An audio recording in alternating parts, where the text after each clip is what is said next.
L'Anaïs sabrà per primera vegada què se sent conduint una Harley. Aquest grup d'afiliats de l'ONSA ha participat en una de les activitats del Barcelona Harley Days, el simulador. Hem estat canviant marxes, donant-li gas, i la moto no es mou del lloc, però la sensació del moviment i tot això el tens. És un esdeveniment amb un format pioner, ja que és gratuït i obert a tothom.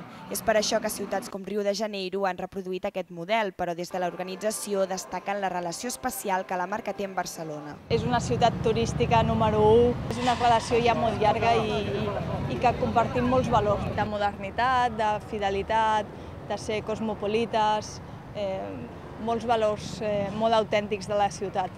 Hi ha lloc per les últimes novetats, com l'Sportster 72, inspirada en les motos californianes dels anys 70, però no s'obliden dels orígens. Aquesta és una de les motos que conduïen els escoltes de Franco. Harley està present al llarg de tota la història i per a molts és molt més que una marca. Desde que me subí a la moto, ves la vida diferente, la sientes diferente y disfrutas la vida diferente. Y yo pues me gustan desde chico, o sea que se vive la moto es una forma de vida.